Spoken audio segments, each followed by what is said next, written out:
আল্লাহ বলেন ইন্নাল্লাযীনা ক্বালু রাব্বুনাল্লাহ সুম্মা ইসতাকামু তাতানাজ্জালু আলাইহিমুল মালায়েকা আল্লা তাখাফু ওয়া লা তাহজানু ওয়া আবশিরু বিল জান্নাহ আল্লাতী কুনতুম তুআদুন। আল্লাহ বলেন যারা বলে আমাদের রব হলো আল্লাহ, একটু মনোযোগ দেন। আল্লাহ বলেন যে সমস্ত বান্দা বান্দিরা বলে আমাদের রব হলো আল্লাহ, আমাদের রবকে একটা চিল্লা আওয়াজ দেন, আমাদের রবকে। আল্লাহ বলেন যারা বলে আমাদের রব আল্লাহ সুম্মা ইসতাকামু, এরপর তারা এই কথার উপর অটল থাকে, মজবুত থাকে। মামলা মুকদ্দমা, অভাব অনটন, রোগ ব্যাধি, যন্ত্রণা, জুলুম, কোনো কিছুই তারা আমি আল্লাহ থেকে দূরে সরাইতে পারে না। আল্লাহ বলেন তাতানাজ্জালু আলাইহিমুল মালায়েকা, আমি আল্লাহ তার জন্য ফেরেশতা বন্ধু বানায় পাঠা দেই। চিল্লায় বলেন সুবহানাল্লাহ। এখন শুনেন, দুনিয়ার মধ্যে সব থেকে চিরন্তন সত্য কথা হলো, হিন্দু বলেন, ব্রাহ্মণ বলেন, ইহুদ বলেন, নাসারা বলেন, মালাউন বলেন, বৌদ্ধ বলেন, মুসলমান বলেন, সবাই এই কথার সাথে একমত, মরা লাগবে। ঠিক কি না? হিন্দুরা যদিও 360 কোটি দেবদেবী মানে, তারপরেও এই কথা মানে যে মরা লাগবে। ইহুদিরা মানে যে মরা লাগবে, বৌদ্ধরাও মানে মরা লাগবে, মরবে, এর মধ্যে কোনো দ্বিমত নাই। কিন্তু মরার পর আরেক জিন্দিগি আছে, এটা নিয়ে তারা বিশ্বাস করে না, বিশ্বাস করে মুসলমান। কথা কোন ঠিক না? ঠিক, মরা লাগবেই। আমরা মরার গোষ্ঠী, কেউ কিন্তু মরা থেকে বাঁচতে পারবো না। আমরা মরার গোষ্ঠী। কে আর গোষ্ঠী কন না? লজ্জা লাগে কইতে? আমরা মরার গোষ্ঠী। এই যে খান গোষ্ঠী, চৌধুরী গোষ্ঠী, সব গোষ্ঠী বাদ, সবার একটাই পরিচয়, সবাই হলাম মরার গোষ্ঠী। ঠিক কি না? তো ভাইরা আমার মনোযোগ দেন। আসমানের মধ্যে জান্নাতের নিচে একটা গাছ আল্লাহ বানায় রাখছেন, যে গাছের নাম হলো মরণ গাছ। কি নাম? এই গাছের নাম হলো মরণ গাছ, আরবিতে বলে শাজারাতুল মাউত। রাসূল আরবি সাল্লাল্লাহু আলাইহি ওয়াসাল্লাম বলেন, এরে দুনিয়ার উম্মতের দল, আসমানের উপরে আল্লাহ তাআলা একটা শাজারায়ে মাউত, মরণ নামের একটা গাছ আল্লাহ বানায় রাখছেন। এই গাছের মধ্যে ততগুলোই পাতা আছে যতগুলো প্রাণী আল্লাহ বানাইছে।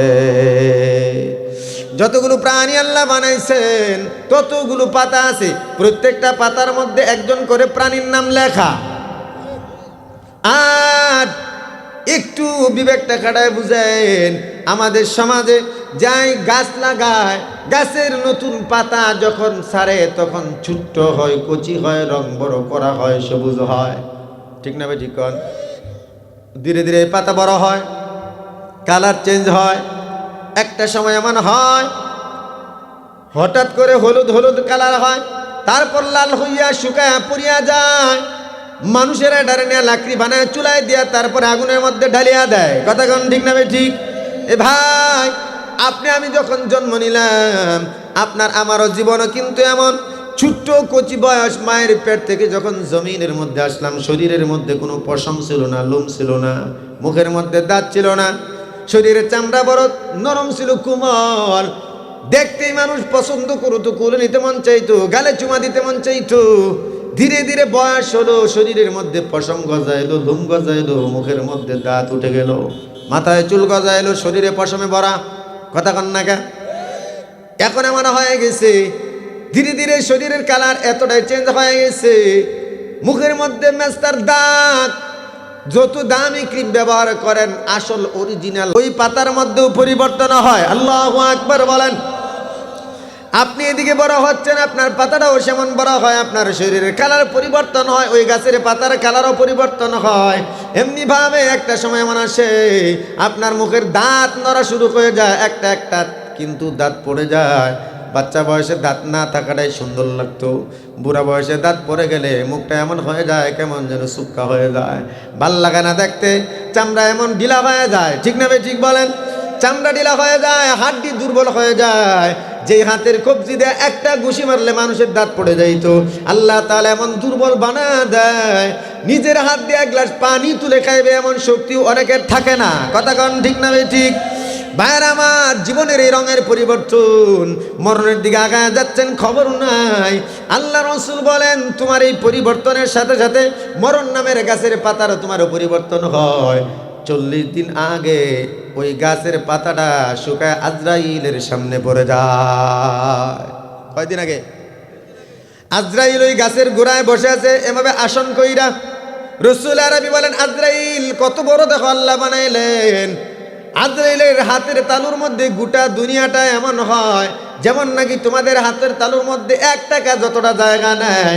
আল্লাহ তাআলা আজরাইলকে এত বড় বানাইলেন, আজরাইলের ডান হাতের তালুর মধ্যে পুরা দুনিয়াটা 1 টাকার সমান জায়গা নেয়।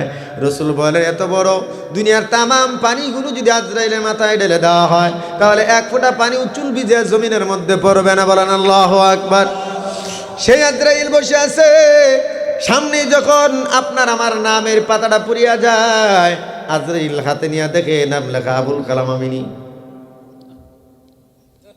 হয়তো আমি আগের দিয়েও জানতে পারবো না কালকে আমি থাকবো না, ঠিক না ঠিক? হায় রে কপাল পুরা মানুষ, চললেই দেখে নোটিশ জারি হয়ে গেছে, আগামীকাল মারা যাবে। আজকেও চান্দাবাজি করে, মদ খায়, গাঞ্জা খায়, মানুষের ঠকায়, গালাগাল করে, কথা কন ঠিক না ঠিক? 40 দিন আগে মরণের সমান জারি হয়ে গেছে, নোটিশ জারি হয়ে গেছে। আজরাইল পার্শ্ববর্তী সকল সহযোগী ফেরেশতাদেরকে ডাক দিয়া বলে, আজরাইল সাধারণ মানুষের জান কবজ করার জন্য নিজে আসে না, সহযোগী কোটি কোটি ফেরেশতা আছে তাদেরকে পাঠায় দেয়। ডাক দেয়া কয় দেখো আবুল কালাম আমিনীর নামে মরণের নোটিশ জারি হয়ে গেছে, আজকে থেকেই চোখে চোখে রাখবা, একটু যেন চোখের আড়াল না হয়। অমুক দিনে এতটার টাইম অমুক জায়গায় মারা যাবে, 1 সেকেন্ড আগেও হবে না পরেও হবে না, কোথাও পালাতে পারবে না, চোখে চোখে রাখবে। দুনিয়ার জমিনে থানা থেকে গ্রেফতারি পরোয়ানা জারি হইলে দেশ থেকে কোথাও যাওয়া নিষিদ্ধ করে দেয় সরকার, কথা কন ঠিক না ঠিক? ঠিক তেমন আল্লাহ তাআলা এমন ব্যবস্থা করলেন। আজরাইল বলেন ও ফেরেশতা শুনো, 1 সেকেন্ডের জন্য যেন এই আবুল কালাম আমিনী তোমার চোখের আড়াল না হয়, চোখে চোখে রাখবা। ও ভাইরা আমার, এই যে অবস্থা, আমরা মানুষ কত বেখবর, মরার রাত্রেও কিন্তু মদ খাইয়া মাতাল হইয়া রাস্তায় পাগলামি করে, কথা কন ঠিক না? रुखसार से बुरक़ा का जरा पर्दा उठा दो, रुखसार से बुरक़ा का जरा पर्दा उठा दो, लिल्लाहि मुझे हुस्न खुदा दाद दिखा दो, लिल्लाहि मुझे हुस्न खुदा दाद दिखा दो। ऐ बहर करम सदका हुसैन बिन अली का, ऐ बहर करम सदका हुसैन बिन अली का, प्यासा हूँ मुझे शरबत दीदार पिला दो, प्यासा हूँ मुझे शरबत दीदार पिला दो। मैं दूर हो मजबूर हो ऐ सैयद आलम, मैं दूर हो मजबूर हो ऐ सैयद आलम, दीदार दिखाते नहीं आवाज़ सुना दो, दीदार दिखाते नहीं आवाज़ सुना दो। मैं सूरत यूसुफ को नहीं चाहने वाला, मैं सूरत यूसुफ को नहीं चाहने वाला, मैं ख़ाइस के मानंद नहीं हूँ आशिक़ लैला, मैं ख़ाइस के मानंद नहीं हूँ आशिक़ लैला, मैं आशिक़ मौला हूँ मेरा इश्क़ दीवाना, मैं आशिक़ मौला हूँ मेरा इश्क़ दीवाना, ए जुमला जहाँ जिसके तजल्ली से उजाला, ए जुमला जहाँ जिसके तजल्ली से उजाला। প্রথম কথা হচ্ছে পৃথিবীতে মানব জাতি সৃষ্টির আগে আল্লাহ সৃষ্টি করেছিলেন জিন জাতিকে। এই পৃথিবী আবাদ করেছিল জিন জাতি। জিনেরা আল্লাহর ইবাদত করত, গোলামি করত, দুনিয়া আবাদ করত। কিন্তু জিনেরা উগ্র জাতি, এদের দাম্ভিকতা বেশি, আগুনের তৈরি তো, এজন্য অহংকার বেশি, শক্তিশালী। দেখেন না, আপনাদের কারো এলাকায় যদি কাউকে জিনে আসর করে, 20 কেজি মাংস না থাকলেও 10 জনের শক্তি থাকে গায়ে, কি ঠিকই না? তো এদেরকে আল্লাহ অত্যন্ত শক্তিশালী করে বানিয়েছেন। এজন্য তাদের অহংকার আর দাম্ভিকতা বেশি, অবাধ্যাচরণ বেশি। আল্লাহ তাআলার সাথে যখন অবাধ্যাচরণ শুরু করলো, বিদ্রোহ করা শুরু করলো, আল্লাহ পাক ফেরেশতাদেরকে পাঠাইলেন নূরের তৈরি লাঠি হাতে দিয়ে। কোরআনে কারিমে যদি আমি এইসব আয়াত পড়তে যাই তাহলে কয়েক ঘন্টা লেগে যাবে। কোরআনে কারিমে আল্লাহ পাক বিস্তারিত আলোচনা করেছেন, সুবহানাল্লাহ বলেন। তো আল্লাহ বললেন, এই ফেরেশতারা তোমরা এই জিন জাতিকে পিটায়া এদেরকে জমিন থেকে উৎখাত করে দাও। তো মানুষ তখনও সৃষ্টি হয় নাই। ফেরেশতারা নূরের লাঠি নিয়ে এদেরকে দৌড়ানো শুরু করলো। কারো হাত পা ভাঙছে, কেউ মারা গেছে, কেউ আত্রা ল্যাংরা লুলা হয়ে গেছে, কেউ সাগরের তলদেশে গিয়ে পালাইছে, পাহাড়ের আড়ালে পালাইছে, কেউ সাগর পাড়ি দিয়া পালাইছে। সাগরের তলদেশে লক্ষাধিক লক্ষ লক্ষ জিনের বসবাস, সুবহানাল্লাহ কইতেন না? পাহাড়ে জিনদের বসবাস বেশি, সাগরে জিনদের বসবাস বেশি, সাগরের উপারে জিনদের বসবাস। সবাই যখন চলে গেছে, ছোট্ট একটা বাচ্চা, বয়স হলো 1000 বছর। কত? বাচ্চা মানুষ, বাচ্চা মানুষে কান্দে সময় 2 চোখ দেখেন কসলায় বর, খালি গুনগুনাইতে থাকবো, মজার লাগে, কান্দে না এমনি গুনগুনে খাইলে আর চোখ কসলায়। আপনি যত কথা এখন হে চোখ খেতে আর হাত ছড়ায় না, ঠিক না? তো এইও এমনি কান্দতেছে। নাম হলো মিস্টার আজাজিল। কি নাম? এও জিন, এও কি জিনের বাচ্চা। এটা সবাইরে মায়ের দিকে হতভম্ব হয়ে গেছে গা। বাপ দাদা শুদ্ধ পুরুষ সব পালায় গেছে, সে কই যাবে কোনো হিতাহিত জ্ঞান না পায়া এখানে এসে দাঁড়ায় দাঁড়ায় কান্দে। ফেরেশতারা এরা মারে না, মায়া লাগছে, বাচ্চারা কেউ মারতে চায়, মায়া লাগছে। আল্লাহ ডাক দেয়া কয়, ওগো মালিক, তোমার অবাধ্যাচরণ যারা করলো, বিদ্রোহ যারা করলো, এদেরকে মায়েরা পিটায় তাড়ায় দিলাম। কিন্তু একটা বাচ্চা, এটা দেখলেই বড় মায়া লাগে, চেহারায় কত মায়া। ও মালিক, কি করব আপনি বলে দেন। আল্লাহ কয়, কি করতে চাও? বলে, সৎসঙ্গে স্বর্গবাস, অসৎসঙ্গে সর্বনাশ। ও মালিক, এতদিন পর্যন্ত জিনেদের সাথে ছিল, এজন্য এরা নাফরমানি করেছে। বাচ্চা মানুষ এখনো পর্যন্ত দাম্ভিকতা অহংকার বুঝে না। আমাদের সাথে যদি রেখে দেয় তাহলে হয়তো সে আমাদের মতোই হয়ে যাবে। আল্লাহ বলেন, তাহলে কি করবা? অনুমতি দিলে আসমানে নিয়ে আসবো। আল্লাহ বলেন, আনতে পারো, তবে আমার একটা শর্ত আছে। বলে, আল্লাহ কি শর্ত? শর্ত হলো 7টা আসমান পাড়ি দেওয়ার জন্য 7 লক্ষ বছর ইবাদত করা লাগবে। কত? ঘুমাই পারছো তুমি? একটু রিভাব দাও না, নাহলে তো গলা টানে। কয় বছর? হের বছর কত হয়েছে বয়স বাচ্চাটার? নাবালেক, শিশু। এবার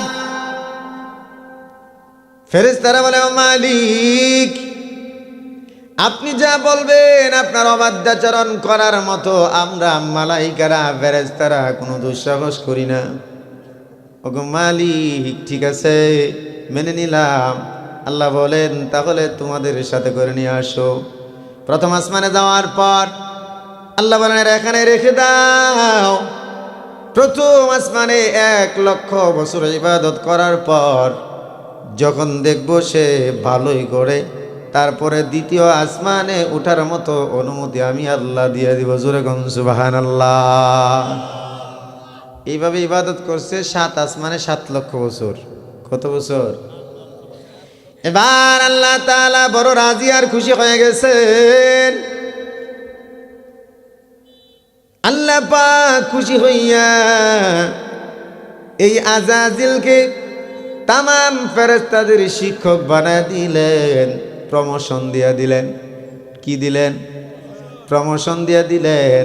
ফেরেশতাদেরকে বলে, ও ফেরেশতাদের দল, আজ থেকে আজাজিল হলো তোমাদের শিক্ষক।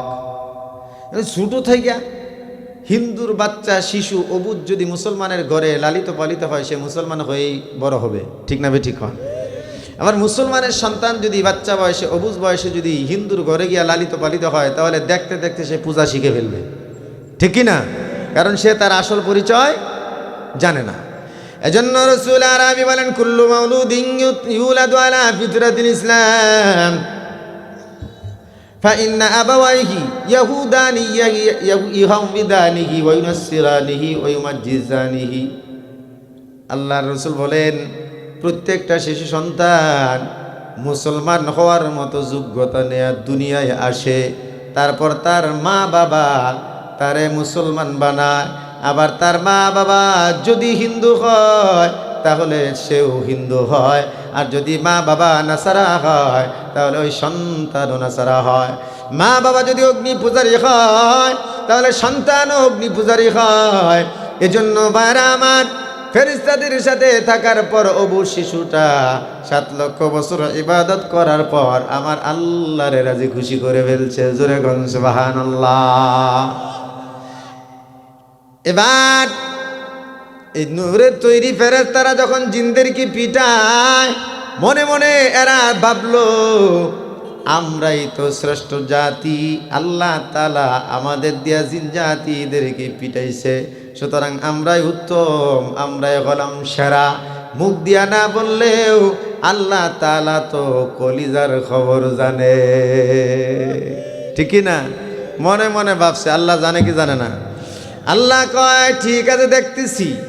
এবার আল্লাহ তাআলা ডাক দিলেন, ইন্নী জাইলুন ফিল আরদি খলিফা। ও ফেরেশতাদের দল, আমি আল্লাহ নিয়ত করেছি জমিনের মধ্যে আমার খলিফা বানাবো, মানব জাতি তৈরি করব। এবার ফেরেশতারা বাধা দেয়, ডাক দেয়া কয়, কেন বানাইবেন? এরা তো ঝগড়া ফাসাদ কলহ করবে, রক্তারক্তি করবে গো আল্লাহ। আর যদি ইবাদত করার জন্য বানাইতে চান তাহলে ইবাদত তো আমরাই করি। নাহনু নুসাব্বিহু বিহামদিকা ওয়া নুকদ্দিসু লাক। আমরা আপনার গুণগান গাই, আমরা আপনার তাসবিহ জিকির আদায় করি। তাহলে কি দরকার? মানুষ বানানোর কোনো দরকার নাই। আল্লাহ বলেন, ইন্নী আ'লামু মা লা তা'লামুন। আমি যা জানি তোমরা কিন্তু তা জানো না। আল্লাহ বানাইলেন মানব জাতি, বাবা আদমকে প্রথম তৈরি করলেন। মক্কা মদিনার মাঝখানে একটা জায়গায় আল্লাহ তাআলা বাবা আদমের বডি মূর্তি বানায় 40 দিন পর্যন্ত রেখে দিলেন। 40 দিন পর আল্লাহ তাআলা আদেশ দিলেন জিবরিল আমিনকে, ও জিবরাইল জলদি যাও, গিয়া আমার আদমকে আসমানে নিয়ে আসো, আমার আরশে নিয়ে আসো। বাবা আদমের বডি মূর্তিটা আল্লাহ তাআলার আরশের সামনে যখন রাখলেন, আল্লাহ তাআলা সেখানে রূপ দিয়া দিলেন। এটা অনেক লম্বা আলোচনা, সেদিকে যাব না। আল্লাহ তাআলা রূপ দেওয়ার পর জিন্দা হয়ে গেল বাবা আদম। জিন্দা হইয়াই কোনো দেরি নাই, সাথে সাথেই আল্লাহ তাআলার কদমে সেজদা। প্রথমেই সেজদা দিলেন, কেউ দেখানো লাগলো না, শিখানো লাগলো না। এজন্য মা বাবা যদি ভালো হয় সন্তান ভালো হওয়ার কথা। কথা কোন ঠিক না ঠিক? আমাদের বাবা আদম, আদমের নেক সন্তান যারা তারাই নামাজ পড়ে। কথা কোন ঠিক না ঠিক? বাবা আদম জিন্দা হওয়ার পরেই মালিকরে সাজদা করলো। আমাদের ভিতরে যারা মুসলমান বাবা আদমের সন্তান আমরা, তারা যদি আসলেই প্রকৃত সন্তান হই তাহলে বাবা আদমের মতোই তো আমরাও আল্লাহ তাআলার কদমে সাজদা দেওয়া দরকার। এরপর বাবা আদম যখন উঠে দাঁড়াইলেন আল্লাহ তাআলা ফেরেশতাদেরকে বললেন, ও ফেরেশতাদের দল, তোমরা এই জিনিসগুলোর ইলম বলে দাও, নাম বলে দাও। আল্লাহ তাআলা বাবা আদমের কলিজায় এলেম দিয়া দিলেন, অনেক বস্তুগুলোর এলেম দিয়া দিলেন, নাম দিয়া দিলেন, যেটা ফেরেশতাদেরকে আল্লাহ দেয় নাই। কারণ ফেরেশতাদের থেকে দামি জাতির নাম হলো মানব জাতি। এই যে ফেরেশতারা বলছিল আমরাই শ্রেষ্ঠ, এটার জবাব আল্লাহ কেমনে দেন দেখেন। আল্লাহ তাআলা ওই যে ফেরেশতাদের সামনে বলেন, সুম্মা রাদাহুম আলাল মালাইকা ফাকালা আম্বিউনি বিআসমাই হাউলাই ইন কুনতুম সাদিকিন ওয়া আল্লামা আদম আল আসমাআ কুল্লাহা। আল্লাহ তাআলা সকল বস্তুগুলোর নাম বাবা আদমের সিনায় ঢুকায় দেওয়ার পর এই বস্তুগুলো ফেরেশতাদের সামনে রেখে আল্লাহ বলেন, একটা একটা করে নাম বলে দাও। ফেরেশতারা কয়, আল্লাহ আমরা জানি না, পারি না, কারণ আপনি যা শিখাইছেন এর বাইরে কোনো আমাদের জ্ঞান নাই। এবার বাবা আদমকে আল্লাহ বললেন, তুমি বলো তো আদম। বাবা আদম একটা একটা করিয়া ঠাস ঠাস করিয়া সব নাম বলে দিলেন। চিল্লা বলেন সুবহানাল্লাহ। এই যে আজকে আপনাদের মাদ্রাসার ফসল, এতগুলো ছাত্রকে পাগড়ি দিলাম, ছোট্ট একটা বাচ্চাও ছিল সামনে দাঁড়ায়া নামাজ ভঙ্গের কারণ, অজু ভঙ্গের কারণ, জানাজার নামাজ, সব নামাজ পড়া দিতে পারবে। কিন্তু আপনাদেরই ভিতরে অনেকে এমন আছে যাদেরকে যদি বলি আলহামদুলিল্লাহ সূরা বলেন, লুঙ্গি নষ্ট হয়ে যাবে, ঠিক কি না? তাহলে জানা এলেম থাকলে বলতে কিন্তু কষ্ট হয় না, কঠিন হয় না, ঠিক না ভাই? ঠিক বলেন। আল্লাহ বাবা আদমকে এলেম দিছেন। বাবা আদম একটা একটা করিয়া যখন প্রত্যেকটার নাম বলে দিলেন, তখন আল্লাহ তাআলা ফেরেশতাদেরকে বলেন, এরে ফেরেশতাদের দল, আমি আগেই বলছিলাম আমি যা জানি তোমরা কিন্তু তা জানো না। আদম শ্রেষ্ঠ, আদম যেহেতু আলেম, সে সব বিষয়ের এলেম জানে। আদম দামি, এজন্য জলদি করিয়া সবাই আদমের পায়ে সাজদা দাও। চিল্লায় বলেন সুবহানাল্লাহ। আল্লাহ বলেন, ইয কুলনা লিল মালাইকাতি ইসজুদু লিআদম ফাসাজাদু ইল্লা ইবলিস। আল্লাহ বলেন, যখন আমি বললাম ফেরেশতাদেরকে, ও ফেরেশতাদের দল, জলদি করিয়া তোমরা আমার আদমকে সাজদা দাও, সবাই সাজদায় লুটায় বলল, ফাসাজাদু, সবাই সাজদায় লুটায় পড়ল, ইল্লা ইবলিস, ইবলিস একমাত্র করলো না, সে দাঁড়ায় রইছে। এই যে বাচ্চাটা মনে আছে নাকি? হ্যাঁ, এই বাচ্চা আমার বেয়াদব হয়ে গেছে, কথা কয় না। বাচ্চা স্টেট দাঁড়ায়, বাচ্চা তো আর এখন না, এখন বাচ্চা আছে। রাসূল আরবি সাল্লাল্লাহু আলাইহি ওয়াসাল্লাম মুহাম্মদুর রাসূলুল্লাহর দরবারে একটা বৃদ্ধ জিন আইসা হাজির। হাত পায়ের নখ এত লম্বা, চুল এমন লম্বা, একেবারে বুড়া জিন, বাঁকা হয়ে গেছে। আয়েশা রাসূলের ডাক দেয়া কয়, ও মুহাম্মদ, আপনি আমারে কালেমা পড়া মুসলমান বানায় দেন। রাসূল বলেন, তোমার অনেক বয়স দেখা যায়, তোমার বয়স কত? জিন ডাক দেয়া কয়, পয়গম্বর, বয়স কত হবে আমি গুনি নাই, আপনি হিসাব করেন। এমন কোন নবী নাই যারে আমি পাই নাই। আল্লাহু আকবার বলেন। এমন কোন নবী নাই যারে পাই নাই, কিন্তু কোন নবীর কাছেই কালেমা পড়ি নাই। আমার একটা টার্গেট ছিল, সব নবী বলতো মুহাম্মদ আসবে। আমার আশা ছিল আল্লাহ যদি আমার হায়াত দেয়, মুহাম্মদ কেমন নবী যার কথা সব নবী কয়, সুতরাং ওই নবীর কাছেই মুসলমান হব। চিল্লায় বলেন সুবহানাল্লাহ। রাসূল কয়, একটা আইডিয়া দাও। এবারে জিন কয়, তাহলে আপনি মনে করেন একটু, আমি বলতেছি, শুরুটা শুনেন।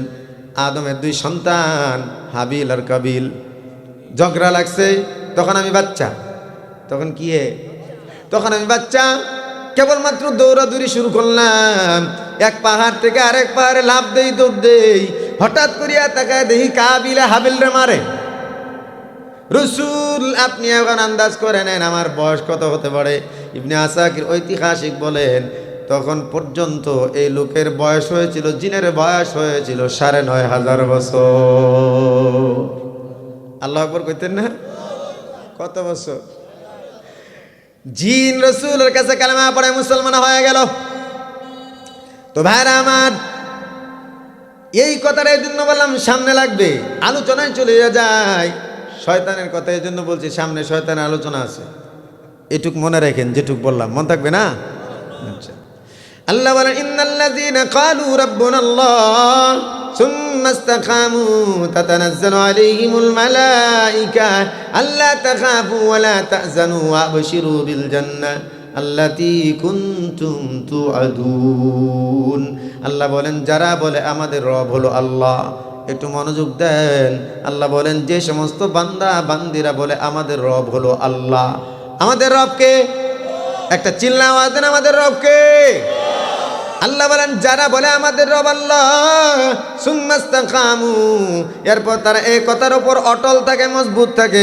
মামলা মুকদ্দমা, অভাব অনটন, রোগ ব্যাধি, যন্ত্রণা, জুলুম, কোনো কিছুই তারা আমি আল্লাহ থেকে দূরে সরাইতে পারে না। আল্লাহ বলেন তাতানাজ্জালু আলাইহিমুল মালাইকা, আমি আল্লাহ তার জন্য ফেরেশতা বন্ধু বানায় পাঠা দেই। চিল্লায় বলেন সুবহানাল্লাহ। এখন শুনেন, দুনিয়ার মধ্যে সব থেকে চিরন্তন সত্য কথা হলো, হিন্দু বলেন, ব্রাহ্মণ বলেন, ইহুদ বলেন, নাসারা বলেন, মালাউন বলেন, বৌদ্ধ বলেন, মুসলমান বলেন, সবাই এই কথার সাথে একমত, মরা লাগবে। ঠিক কি না? হিন্দুরা যদিও 360 কোটি দেবদেবী মানে, তারপরেও এই কথা মানে যে মরা লাগবে। ইহুদিরা মানে যে মরা লাগবে, বৌদ্ধরাও মানে মরা লাগবে। মরবে, এর মধ্যে কোনো দ্বিমত নাই। কিন্তু মরার পর আরেক জিন্দিগি আছে, এটা নিয়ে তারা বিশ্বাস করে না, বিশ্বাস করে মুসলমান। কথা কোন ঠিক না? ঠিক, মরা লাগবেই। আমরা মরার গোষ্ঠী, কেউ কিন্তু মরা থেকে বাঁচতে পারবো না। আমরা মরার গোষ্ঠী। কে গোষ্ঠী কন না? লজ্জা লাগে হইতে? আমরা মরার গোষ্ঠী। এই যে খান গোষ্ঠী, চৌধুরী গোষ্ঠী, সব গোষ্ঠী বাদ, সবার একটাই পরিচয়, সবাই হলাম মরার গোষ্ঠী। ঠিক কি না? তো ভাইরা আমার মনোযোগ দেন। আসমানের মধ্যে জান্নাতের নিচে একটা গাছ আল্লাহ বানায় রাখছেন, যে গাছের নাম হলো মরণ গাছ। কি নাম? এই গাছের নাম হলো মরণ গাছ, আরবিতে বলে শাজারাতুল মাউত। রাসূল আরবি সাল্লাল্লাহু আলাইহি ওয়াসাল্লাম বলেন, এরে দুনিয়ার উম্মতের দল, আসমানের উপরে আল্লাহ তাআলা একটা শাজারায়ে মাউত, মরণ নামের একটা গাছ আল্লাহ বানায় রাখছেন। এই গাছের মধ্যে ততগুলোই পাতা আছে যতগুলো প্রাণী আল্লাহ বানাইছে। যতগুলো প্রাণী আল্লাহ বানাইছেন ততগুলো পাতা আছে। প্রত্যেকটা পাতার মধ্যে একজন করে প্রাণীর নাম লেখা। আর একটু বিবেকটা খাটায় বুঝেন, আমাদের সমাজে যাই গাছ লাগায়, গাছের নতুন পাতা যখন ছাড়ে তখন ছোট্ট হয়, কচি হয়, রং বড় করা হয়, সবুজ হয়। ঠিক না ভাই? ঠিক কন। ধীরে ধীরে পাতা বড় হয়, কালার চেঞ্জ হয়। একটা সময় এমন হয় হঠাৎ করে হলুদ হলুদ কালার হয়, তারপর লাল হইয়া শুকায় পড়িয়া যায়। মানুষেরা ডারে নিয়ে লাকড়ি বানায় চুলায় দিয়া তারপরে আগুনের মধ্যে ঢালিয়া দেয়। কথা কোন ঠিক না? ঠিক। এ ভাই, আপনি আমি যখন জন্ম নিলাম, আপনার আমারও জীবনও কিন্তু এমন। ছোট্ট কচি বয়স, মায়ের পেট থেকে যখন জমিনের মধ্যে আসলাম, শরীরের মধ্যে কোনো পশম ছিল না, লোম ছিল না, মুখের মধ্যে দাঁত ছিল না, শরীরের চামড়া বড় নরম ছিল, কোমল। দেখতেই মানুষ পছন্দ করতো, কোলে নিতে মন চাইতো, গালে চুমা দিতে মন চাইতো। ধীরে ধীরে বয়স হলো, শরীরের মধ্যে পশম গজাইলো, লোম গজাইলো, মুখের মধ্যে দাঁত উঠে গেল, মাথায় চুল গজাইলো, শরীরে পশমে ভরা। কথা কন না কে? এখন এমন হয়ে গেছে, ধীরে ধীরে শরীরের কালার এতটাই চেঞ্জ হয়ে গেছে, মুখের মধ্যে মেস্তার দাঁত। যত দামি ক্রিম ব্যবহার করেন, আসল অরিজিনাল ওই পাতার মধ্যেও পরিবর্তন হয়। আল্লাহু আকবার বলেন। আপনি এদিকে বড় হচ্ছেন, আপনার পাতাটাও সেমন বড় হয়, আপনার শরীরের কালার পরিবর্তন হয়, ওই গাছের পাতার কালারও পরিবর্তন হয়। এমনি ভাবে একটা সময় এমন আসে, আপনার মুখের দাঁত নড়া শুরু হয়ে যায়, একটা একটা কিন্তু দাঁত পড়ে যায়। বাচ্চা বয়সে দাঁত না থাকাটাই সুন্দর লাগতো, বুড়া বয়সে দাঁত পড়ে গেলে মুখটা এমন হয়ে যায়, কেমন যেন শুক্কা হয়ে যায়, ভাল লাগে না দেখতে। চামড়া এমন ঢিলা হয়ে যায়। ঠিক না ভাই? ঠিক বলেন। চামড়া ঢিলা হয়ে যায়, হাড্ডি দুর্বল হয়ে যায়। যে হাতের কবজি দিয়ে একটা ঘুষি মারলে মানুষের দাঁত পড়ে যাইত, আল্লাহ তাআলা এমন দুর্বল বানা দেয়, নিজের হাত দিয়ে এক গ্লাস পানি তুলে খাইবে এমন শক্তি অনেকের থাকে না। কথা কন ঠিক না ভাই? ঠিক। ভাইয়ের আমার, জীবনের এই রঙের পরিবর্তন, মরণের দিকে আগায় যাচ্ছেন, খবর নাই। আল্লাহ রাসূল বলেন, তোমার এই পরিবর্তনের সাথে সাথে মরণ নামের গাছের পাতারও তোমারও পরিবর্তন হয়। 40 দিন আগে ওই গাছের পাতাটা শুকায় আজরাইলের সামনে পড়ে যায়। কয়দিন আগে? আজরাইল ওই গাছের গোড়ায় বসে আছে এভাবে আসন কইরা। রসুল আরবি বলেন, আজরাইল কত বড় দেখো আল্লাহ বানাইলেন। আজরাইলের হাতের তালুর মধ্যে গোটা দুনিয়াটা এমন হয় যেমন নাকি তোমাদের হাতের তালুর মধ্যে 1 টাকা যতটা জায়গা নেয়। আল্লাহ তাআলা আজরাইলকে এত বড় বানাইলেন, আজরাইলের ডান হাতের তালুর মধ্যে পুরা দুনিয়াটা 1 টাকার সমান জায়গা নেয়। রসুল বলে, এত বড় দুনিয়ার তামাম পানিগুলো যদি আজরাইলের মাথায় ঢেলে দেওয়া হয় তাহলে 1 ফোঁটা পানি চুল ভিজে জমিনের মধ্যে পড়বে না। বলেন আল্লাহু আকবার। সেই আজরাইল বসে আছে, সামনে যখন আপনার আমার নামের পাতাটা পুড়িয়া যায়, আজরাইল হাতে নিয়ে দেখে নাম লেখা আবুল কালাম আমিনী। হয়তো আমি আগের দিয়েও জানতে পারবো না কালকে আমি থাকবো না, ঠিক না ঠিক? হায় রে কপাল পুরা মানুষ, চললেই দেখে নোটিশ জারি হয়ে গেছে, আগামীকাল মারা যাবে। আজকেও চান্দাবাজি করে, মদ খায়, গাঞ্জা খায়, মানুষের ঠকায়, গালাগাল করে, কথা কন ঠিক না ঠিক? 40 দিন আগে মরণের সমন জারি হয়ে গেছে, নোটিশ জারি হয়ে গেছে। আজরাইল পার্শ্ববর্তী সকল সহযোগী ফেরেশতাদেরকে ডাক দেয়া বলে, আজরাইল সাধারণ মানুষের জান কবজ করার জন্য নিজে আসে না, সহযোগী কোটি কোটি ফেরেশতা আছে তাদেরকে পাঠায় দেয়। ডাক দেয়া কয়, দেখো আবুল কালাম আমিনীর নামে মরণের নোটিশ জারি হয়ে গেছে, আজকে থেকেই চোখে চোখে রাখবা, একটু যেন চোখের আড়াল না হয়। অমুক দিনে এতটার টাইম অমুক জায়গায় মারা যাবে, 1 সেকেন্ড আগেও হবে না, পরেও হবে না, কোথাও পালাতে পারবে না, চোখে চোখে রাখবে। দুনিয়ার জমিনে থানা থেকে গ্রেফতারি পরোয়ানা জারি হইলে দেশ থেকে কোথাও যাওয়া নিষিদ্ধ করে দেয় সরকার, কথা কন ঠিক না ঠিক? ঠিক তেমন আল্লাহ তাআলা এমন ব্যবস্থা করলেন।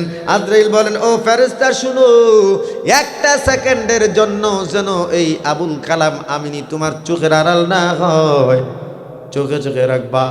ও ভাইরা আমার, এই যে অবস্থা, আমরা মানুষ কত বেখবর, মরার রাত্রেও কিন্তু মদ খাইয়া মাতাল হইয়া রাস্তায় পাগলামি করে, কথা কন ঠিক না?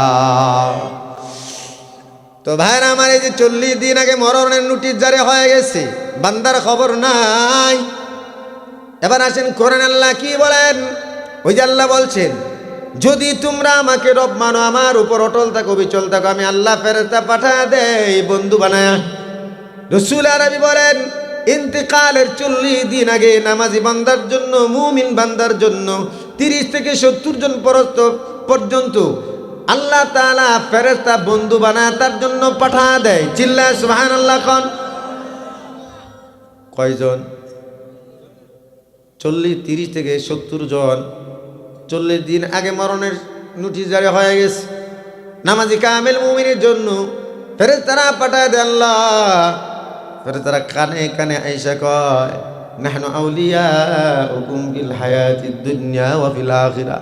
এ বন্ধু আমার, চিন্তা করো না, তুমি একা নও, আমরাও তোমার বন্ধু, যেখানে যাচ্ছ সেখানে আসি।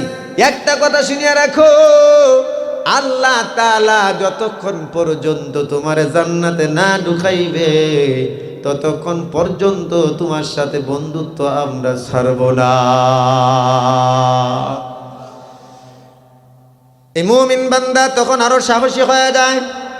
আল্লাহ বলেন, ফেরেশতাদের জান্নাতের সুসংবাদটাও কানে কানে দিয়ে দেও, আবশিরু বিল জান্নাহ। আর ডাক দিয়ে বলে, বন্ধু আমার, আমরা তোমার জান্নাতের সুসংবাদ দিতে আসছি, কানে কানে শুনো, আল্লাহ তোমার জান্নাতি বানাইছেন। চিল্লা বলেন সুবহানাল্লাহ। শর্টকাট কথা বলতেছি, মনোযোগ দেন।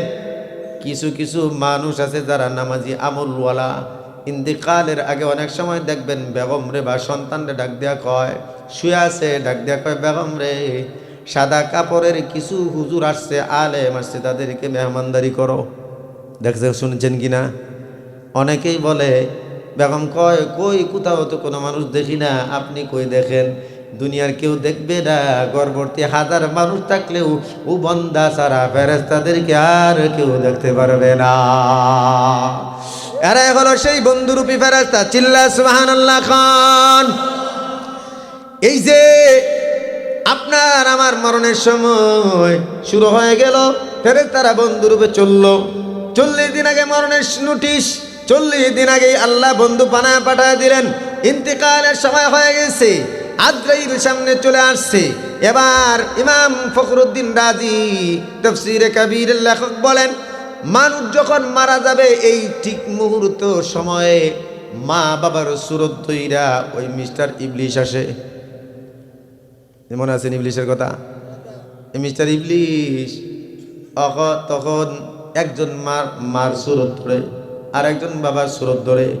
মার সুরত ধরে ডাক দেয়া কয়, রে বাবা, এই যে তোমার আমি 9 থেকে 10 মাস গর্ভে রাখলাম, কত কষ্ট করলাম তোমার জন্য, খাইতেও পারি নাই, ঘুমাইতেও পারি নাই, এরপর 2 থেকে 2.5 বছর পর্যন্ত দুধ পান করাইলাম। বাবা রে, মায়ের থেকে আপন দুনিয়ার জমিনে কেউ নাই, কথা গন্ধে কিরা ভাইরা আমার। এইভাবে বুঝাইতে থাকে, বাবা শুনো, আমি তোমার মা, তোমার ক্ষতি চাই না, মানো আল্লাহ একজন না কয়েকজন, জোরে কন্যা আউযুবিল্লাহ। বাবা ডাক দিয়া কয়, ও সন্তান, অসুস্থ শরীর নিয়ে কাজ করলাম, নিজের রক্ত পানি বানায় তোরে কামাই করে খাওয়াইলাম। ও বাবা শুনো, আমি তোমার কল্যাণ চাই, আমরা তোমার মা বাবা, তোমরা আমাদের ধর্ম মানিয়া নাও, আল্লাহ আসলে একজন না কয়েকজন, জোরে কন্যা আউযুবিল্লাহ। এবার রাসূল আমি বলেন, ওই যে বন্ধুরূপী ফেরেশতা আছে না, এরা কানে কানে কয়, বন্ধু আমার চিন্তা কইরো না, এরা তোমার মা বাবা না, মা বাবা একবার মারা গেলে আর দুনিয়ার জমিনের কোনো ভিসা পায় না, কথা কন ঠিক কিনা? এটা এমন দেশ যেই দেশে ফেরার কোনো ভিসা নাই। এই দেশে একবার গেলে নতুন করে আবার ফেরত আসার ভিসা কোনো অনুমোদন হয় না রে ভাই। তুমি তোমার এই বহুরূপী মা বাবার কথা মাইনো না, আসলে এরা তোমার মা বাবা না, এরা হইল শয়তান। তোমার মা বাবার সুরত দইরা তোমার বেঈমান বানানোর জন্য আসছে, জোরে কন্যা আউযুবিল্লাহ। ফেরেশতারা কানে কানে এই কথা বলার পর বান্দা তখন এই 2 জন শয়তানরে ডাক দেয়া কয়, লাথি দিয়া মাজা ভাঙ গেলাম, তোরা শয়তান, আমি চিনে ফেলছি, মা বাবা মারা গেছে, জীবন আর আসবে না, ভাগ।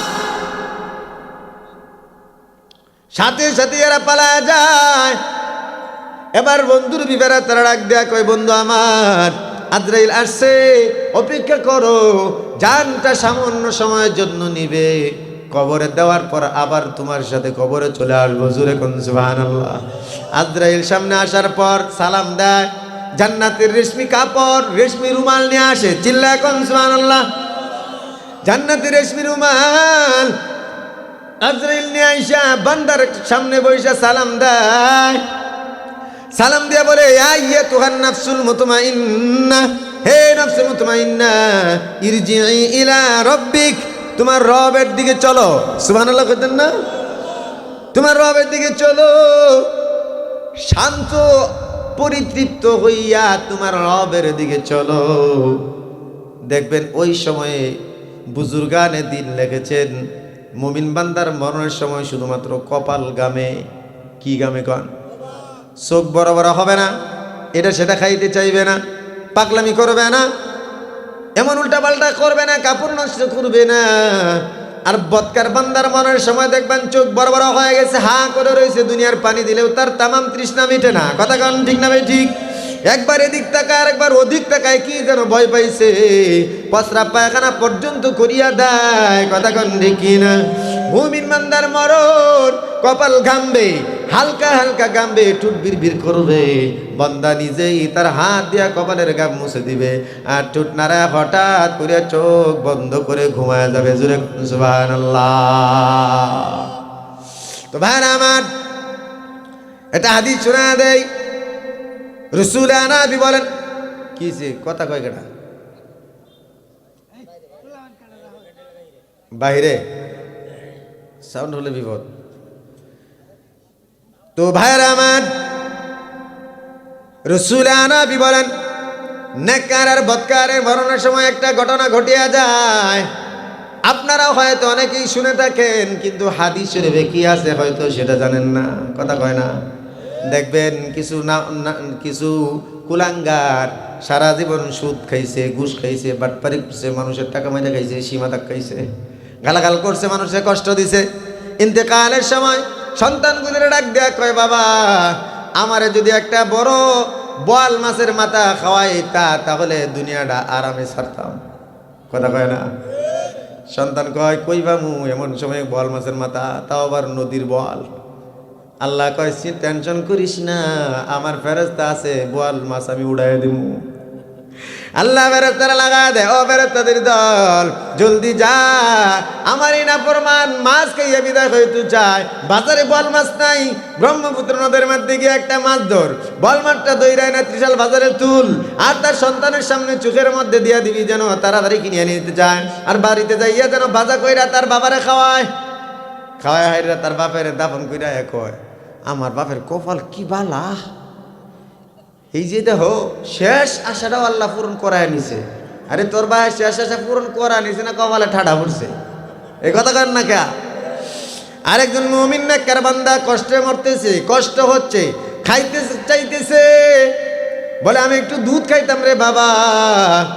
দুধ বাজার থেকে আনছে, সন্তান বাবার মুখে দুধ তুলে দিবে, চামিচ দিয়া নিছে। এমন সময় আল্লাহ বলেন ফেরেশতা খাইতে দিস না, আর দেল আর মেরে ফালাই দে, ফালা দেয়। সন্তান কয় রে কি কপাল, বাবারে মধুরাও খাওয়াইতে পারলাম না, কেমনে হাতে নারাজ লাগে পড়ে গেল। কিন্তু ঘটনা সম্পূর্ণ উল্টা। ফেরেশতারা কান্দে আর ডাক দেয়, কয় মালিক কেমন কামটা করলেন আপনি বুঝি না। ওই যে নাফরমান শয়তানদারে আম করে দিয়া মাছ খাওয়াইলেন, আর এই যে বালা মানুষটা আপনার বান্দা, আপনার গুলাম, মধু খাইতে চাইলো, আমাদের দিয়ে পালায় দিলেন, এটা কি করলেন আল্লাহ? আল্লাহ কয় আমি যা জানি তোমরা তা জানো না। কথা কয় না? আল্লাহ কয় আবার শুনো তাহলে কেন এই কাম ঘটাইলাম। এই যে নাফরমানটা কুলাঙ্গারটা সারা জীবন মানুষের রক্ত চুইসা সুদের ঋণ লাগায় খাইছে, আর লুঙ্গি দিয়ে রাস্তা ঝাড়ু দিছে, চার দোকান গরম করছে। কথা কন ঠিক কি না? আপনার আসেনি? আল্লাহ হেদায়েত দেখ, রাস্তা ঝাড়ু দেয় লুঙ্গি দেয়, আর দোয়ান বারো গায়ে চা খায়, আর খালি পেকম খুলে। আল্লাহ বড় হয়ে রাখছে, মরলেই হন বাসি খালি যা। ফেরেশতা এটা তোর মামুর বাড়ির দুতলা বিল্ডিং নিজে ইলিশ বাজা করে দিছে, এই যে হামবার লই বই রয়েছে, যা খালি ঠিকই না। এবার আল্লাহ বলেন এই যে আমার নাফরমান গুলাম, এর আমল নামায় কোনো নেক নাই, একটা নেক ছাড়া, একটা মাত্র নেক তার আমল নামায়, আর গুনার খাতায় ভরা। আমি আল্লাহ চাই না নাফরমানের জন্য আমার দামি মিজানের পাল্লা দাঁড় করামু। এই জন্য মনের আশা পূরণ করে দিয়া তার নেকিটাও বাদ দিয়া দিলাম। হিসাব শেষ, আর কোনো হিসাব নাই। গুনাহ আর গুনাহ, মরবে আর সোজা জাহান্নাম। জোরে কন্যা আউযুবিল্লাহ। বিনা হিসেবে জাহান্নামে দিয়ে দিলাম। আর আমার কামিল মুমিন, আমার গুলাম এত আমল করছে, আমল নামায় আমল ছাড়া, নেক আমল ছাড়া, গুনাহ নাই, শুধু একটা গুনাহ ছাড়া। আমার এই ভালো বান্দার জন্য আমার মিজানের পাল্লা ওঠানোর দরকার নাই। এজন্য মনের কষ্টটা মন ভাঙ্গা দিয়া ওই গুনাহটা মাফ করা দিলাম, মরবে আর সোজা জান্নাত। চিল্লায় বলেন সুবহানাল্লাহ। অনেক সময় আমরা যা দেখি তার উল্টা ঘটে, ঠিক না ঠিক কান? এজন্য কিছু মুমিন বান্দা যদি কষ্ট হয়, অভাবে থাকে, তাহলে নাফরমানরা দেখবেন খালি লাফায় আর খুশিতে কয় আমরাই ভালো আছি। দেখছস তুই বেশি বুজুর্গি দে হায় একের হনে আছে বিপদ। আরে বিপদ আছে না, কই আছে তুই বুঝবি কি, ঠিক কি না? এবার শুনেন, কবরের ভিতরে দাফন করার আগে কি ঘটে?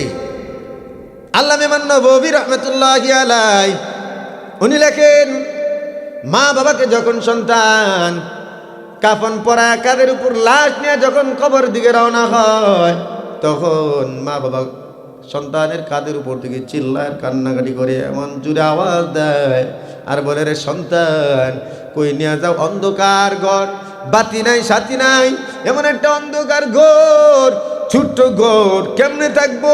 তোমার এত সন্ধ্যার পরে কোথাও কোনোদিন যাইতে দেই নাই, আজকে আমার একা একা কই নিয়ে পালায় রাখতে চাও? আল্লাহ রসুল বলেন, সন্তানের কাঁধ থেকে মাত্র এক হাত দূরে তার বাবার লাশ। বাবার এই চিৎকারের আওয়াজ যদি সন্তান শুনতে পারতো, তাহলে জীবনেও কোনোদিন সংসার করতো না। এবার কবরে দাফন করার পর দুইজন ফেরেশতা আসে। রাসূল বলেন, আতানে মালাকানে আজরুখানে ফায়ুজলিসানিহি। দুইজন নীল চক্ষুওয়ালা ফেরেশতা আসে সওয়াল জবাব করার জন্য। আইসাই মুর্দাটারে উঠায় বসায়, বসানোর পর প্রশ্ন করে, ফায়াকুলান লাহু মা রাব্বুকা, তোমার রবকে? বান্দা যদি কামিল মুমিন হয় তাহলে সাথে সাথে জবাব দেয়, রব্বি আল্লাহ। কি জবাব দেয়? এক নম্বর জবাব পাওয়ার পর ওই যে বন্ধুরা আছে না, ফেরেশতা ইরা কয় টেনশন করো না বন্ধু, এই যে 3টা মাত্র সওয়াল করবে, এত টেনশন কে? জীবনে কত পরীক্ষা দিছো না, কত কষ্ট করে আমল করছো, আজকে কোনো টেনশন নাই। 3টা সওয়াল করবো, 3টা জব দিয়ে লাগবে ঠাস ঠাস করে, আর আমরা তোমার লগে আছি ইনশাআল্লাহ। সুবহানাল্লাহ। ফেরেশতাদের সাহস পাইয়া বান্দা মুখ খোলা কথা কয়, ডাক দিয়া বলে ও মা দিনুকা, তোমার ধর্ম কি? সাথে সাথেই বলে দিনই আল ইসলাম, আমার ধর্মের নাম ইসলাম। তারপর রাসূলের চেহারাটা ছবিটা দেখায় বলে মান হাযা রাজুলুল্লাযী বুইতা ফীকুম, এরে আল্লাহর গোলাম, এই যে মানুষটা, এই মানুষটারে চিনো? এই বান্দা যদি আল্লাহর আশিক হয়, নবীর প্রেমিক হয়, নবীর যদি ভালোবাসে, নবীর সুন্নতকে যদি ভালোবাসে, নবীর চেহারা মাত্র দেখতেই আনন্দের চেহারাটা একেবারে আনন্দে হাসিতে ভরে যাবে, আর ডাক দিয়ে বলবে গাজা হুয়া নবিয়ুনা মুহাম্মাদুর রাসূলুল্লাহ সাল্লাল্লাহু আলাইহি ওয়াসাল্লাম, আরে এটা তো আমাদের নবী মুহাম্মাদুর রাসূলুল্লাহ সাল্লাল্লাহু আলাইহি ওয়াসাল্লাম। ফায়াকুলু ফায়ুনাদি মুনাদিম মিনাস সামা, আসমান থেকে সাথে সাথে আল্লাহ আওয়াজ দিবেন, চিৎকার দিয়ে সুবহানাল্লাহ কর। সাথে সাথে আসমান থেকে আল্লাহ তাআলা আওয়াজ দিয়ে বলবেন ফায়াকুলু আন সাদাকা, দে ফেরেশতাদের দল, আমার বান্দা পরীক্ষায় পাশ করে ফেলছে, পাশ করে ফেলছে। আল্লাহু আকবার কর। প্রশ্ন মাত্র 3টা, কয়টা? 3টায় পাশ। পাশ হওয়ার পর দেখেন কি হয়, আল্লাহ তাআলা ডাক দিয়ে বলবেন এ ফেরেশতাদের দল ফাফরিশুহু বিল জান্নাহ, এই জান্নাতের বিছানা আমার বান্দার কবরে বিছায়া দাও। সুবহানাল্লাহ খান। এ ভাইরা আমার, আমাদের অনেক সময় এমন হয় যে আমরা কবর খুঁড়তে গিয়ে দেখি পানি উঠে গেছে, ওঠে না? কবরে পানি উঠে গেছে, পানি যতই সেচে কমে না। কলার বেলা অথবা কাঠের উপর মা বাবার লাশ ফালায় রাইখা সন্তান মন খারাপ করে বসে থাকে আর কয় কি দুর্ভাগ্য আমাদের, মার লাশটা কবরের ভালো রাখতেও পারলাম না, পানির উপর বাসা রাইখা আসলাম। বাইরে চিন্তা করো না, তোমার মা যদি আমলওয়ালা হয়, ওই দেখো 3টা জবাব দেওয়ার পরে আল্লাহ কি কয়, এ ফেরেশতারা জলদি কর, আমার বান্দা বান্দিরে পানির উপরে কম দামি কাপড় দিয়া পেঁচায় দিয়া গেছে, আমার বান্দি এভাবে থাকবে না, আমার বান্দার জন্য বান্দির জন্য জলদি করিয়া জান্নাতেইকা রেশমি কাপড়ের বিছানা বিছায়া দে। চিল্লায় বলেন সুবহানাল্লাহ। ওয়ালবিসুহু বিল জান্নাহ, রাসূল কয় ওই জান্নাতে রেশমি পোশাক আন, আমার বান্দার গায়ে কম দামি কাপড় সাদা কাপড় দিয়া পেঁচা বাইন্দা দিছে, জলদি কর, জান্নাত থেকে রেশমি পোশাক আয় না, এই কাপড়গুলো খুলিয়া জলদি আমার বান্দা বান্দির গায়ে লাগা দাও। চিল্লা সুবহানাল্লাহ খান। ওয়াফতাহু লাহু বাবান ইলাল জান্নাহ, আল্লাহ তাআলা বলে, আল্লাহ তাআলা তখন বলবেন একটা কাজ কর, ইদ্দার হাত গর। কয় হাত? আমার মা মারা গেছে গত নভেম্বরের 6 তারিখ, আমি খবরে যখন লাশ নামাইছি, আমার এই জুব্বা গায়ে ছিল, জুব্বা পোড়াটায় কাদা ভরে গেছে মাটি দেয়, 1.5 হাত লাশ রাখার পরে কেউ দাঁড়ানোরও জায়গা নাই, ঠিক না? ঠিক হয়। এমন একটা ছোট্ট ঘর। আল্লাহ তাআলা বলবেন ও ফেরেশতারা, এই যে বাঁশের মাথাটা সব সরা দাও, আর একটা কাজ করো, আমার বান্দা আমার গোলাম কিয়ামত পর্যন্ত যে এই ঘরে ঘুমাবে, এই ঘর এমন ছোট হইলে আমার বান্দা ঘুম ভালো হবে না, এজন্য আমার বান্দার জন্য কবরটা তার চোখের দৃষ্টি সীমা পর্যন্ত বড় বানায় দাও। আর জান্নাত থেকে একটা দরজা লাগায় দাও, আফতাহু লাহু বাবান ইলাল জান্নাহ, জান্নাত থেকে একটা দরজা লাগায় দাও। রাসূল আরবি বলেন জান্নাতের লাইটিং, জান্নাতের সুগন্ধিযুক্ত বাতাস, রাসূল বলেন জান্নাতের 70 প্রকার সুগন্ধিযুক্ত বাতাস এই দরজা দিয়া কবরের ভিতর আসবে, আর বান্দা একটা ঘুম দিবে, এক ঘুমেই কিয়ামত। আল্লাহু আকবার বলেন।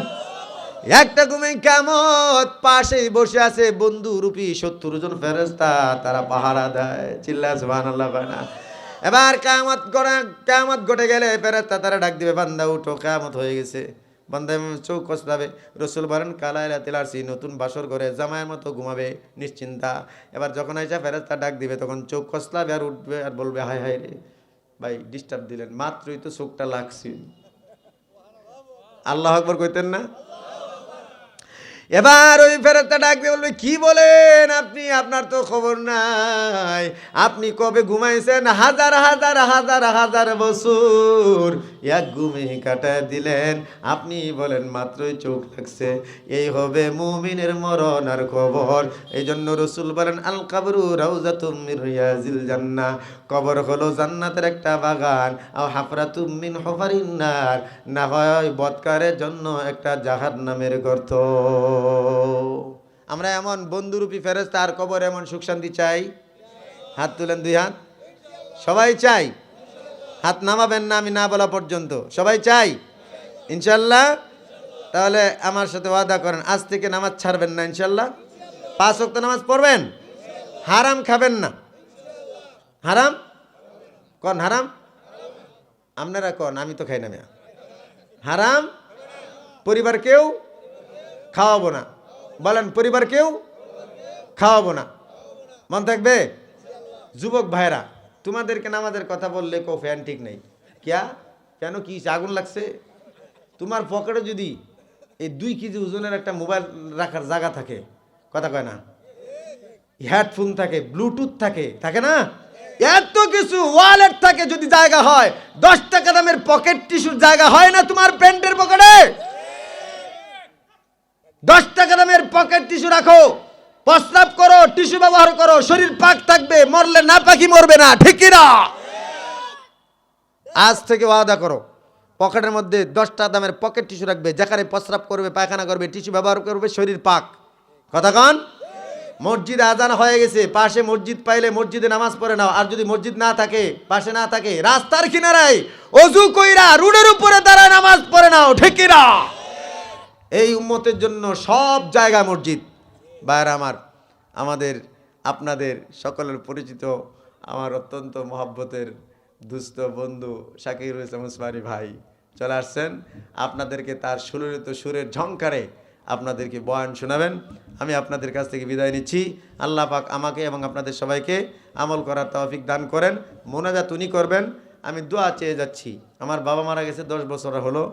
মা এই গত নভেম্বরের 6 তারিখে মারা গেল। মায়ের জন্য দোয়া চাই।